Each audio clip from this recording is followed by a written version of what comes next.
Méditation de la communauté des disciples du Christ vivant en ce mardi de la 6e semaine du temps pascal, année liturgique C. Première lecture. Lecture du livre des Actes des Apôtres au chapitre 16, les versets 22 à 34.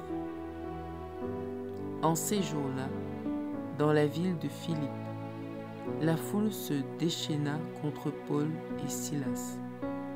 Les magistrats ordonnèrent de leur arracher les vêtements pour leur donner la bastonnade.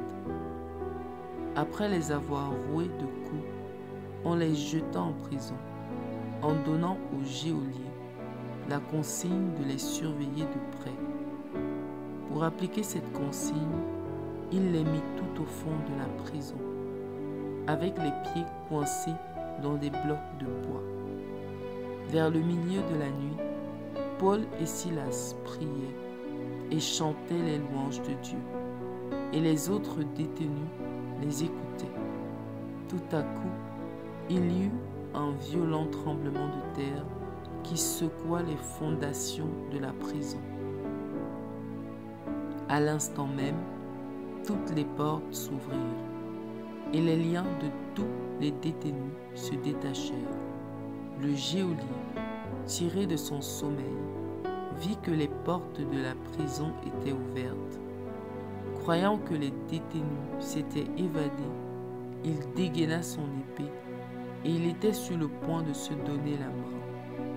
Mais Paul se mit à crier d'une voix forte : « Ne va pas te faire de mal, nous sommes tous là. » Ayant réclamé de la lumière, le geôlier se précipita et tout tremblant se jeta aux pieds de Paul et de Silas.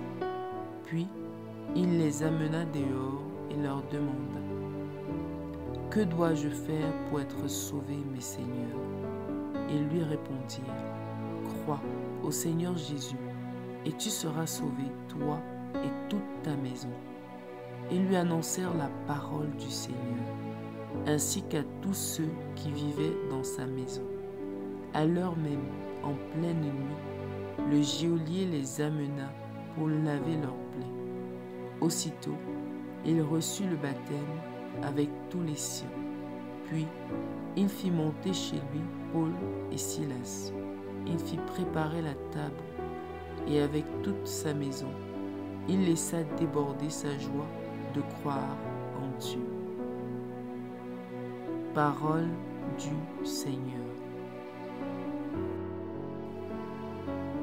Méditation. Frères et sœurs en Christ, que la grâce de notre Seigneur Jésus-Christ remplisse notre vie et déborde pour chacun de nous. Aujourd'hui, la première lecture nous présente Paul et Silas en prison et la puissance de la louange lorsque nous traversons une épreuve. Nous nous attarderons sur l'un des effets de cette louange, la conversion du geôlier, de sa famille et probablement de beaucoup de prisonniers qui étaient enfermés avec eux. Dans ce texte, Paul et Silas sont enfermés pour avoir annoncé la parole de Dieu.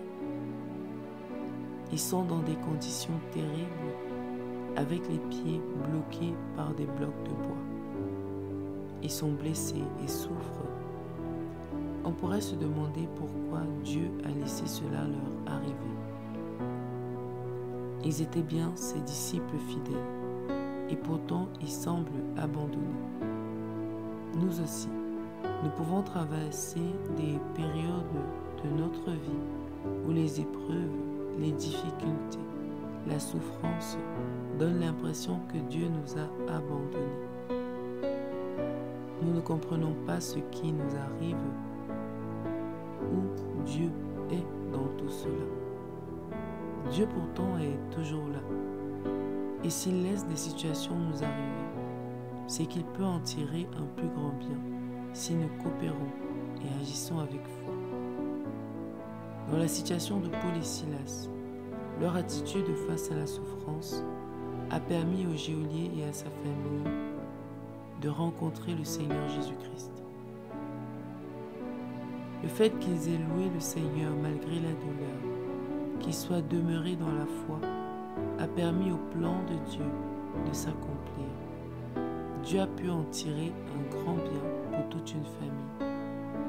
Nous devons donc veiller à notre attitude dans l'épreuve. Nous devons demeurer dans la foi et l'action de grâce, nous rappelant que Dieu dirige nos vies et a un grand bien à tirer de notre situation. En effet, notre attitude face à l'épreuve peut amener notre entourage au Christ. À travers notre foi, d'autres peuvent se questionner sur Dieu et s'engager à le connaître. Alors, au lieu d'être centrés sur nous dans la douleur, soyons un pont que Dieu utilise pour atteindre les autres. Revenons donc en nous-mêmes. Quelle est notre attitude face à l'épreuve? Que faisons-nous pour être en tout temps une source de conversion pour les autres? Prions. Seigneur, accorde-nous la grâce de traverser les moments d'épreuve avec une attitude de foi et de persévérance. Intercession. Nous te prions pour les personnes qui sont emprisonnées injustement, qu'elles puissent obtenir justice. Maman Marie, intercède pour nous. Exercice spirituel. Veillons à notre attitude afin d'être une source de conversion pour notre entourage.